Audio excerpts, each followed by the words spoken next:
वसा जनसेवेचा. बोगस दिव्यांग प्रमाणपत्र घेऊन प्रत्येक क्षेत्रात कर्मचारी आपला उल्लू सरळ करत आहे.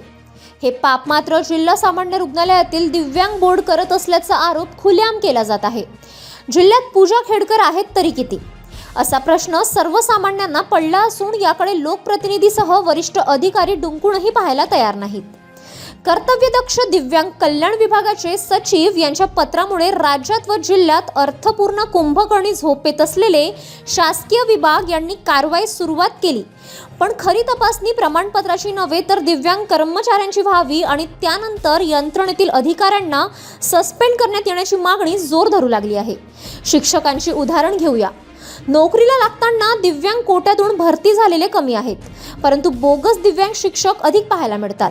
बदली, प्रमोशन, निवडणूक कार्यातून सवलती, ड्युटीमध्ये वेळेत शिथिलता, इन्कम टॅक्समध्ये सूट इत्यादीसाठी बुलढाणा, मेहकर, चिखली व अन्य तालुक्यातील अनेक धडधाकट शिक्षक, शिक्षेतर कर्मचारी बाबू यांनी बुलढाणा सरकारी रुग्णालयातून पैसे मोजून बोगस प्रमाणपत्र घेऊन लाभ लाटण्याचा आरोप करण्यात येत आहे.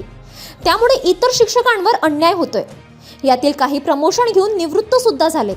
मागील वर्षांमध्ये लोकांनी ऑन ड्युटी कुठलीही सुट्टी न घेता काहींनी दबाव तंत्र व आपले कुकौशल्यपणाला लावून शाळेवर हजर राहून बुलढाणा येथील तपासणी केल्याचे दाखवून प्रमाणपत्र मिळवले.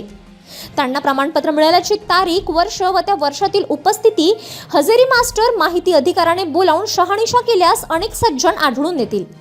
खरोखर दिव्यांग असलेल्या बांधवांना लोकांना मात्र अनेक वेळा बुलढाणा सरकारी रुग्णालयाच्या अनेक वाऱ्या करून सुद्धा वर्षानुवर्ष प्रमाणपत्र मिळत नसल्याची खंत आहे. मात्र पैसे दिले की बोगस दिव्यांग प्रमाणपत्र मिळतात. त्यामुळे तपासणी प्रमाणपत्राची नाही तर तपासणी दिव्यांग कर्मचाऱ्यांची व्हायला पाहिजे. जिल्हा परिषद या सर्व बाबींना दोषी आहे असाही आरोप केला जात आहे.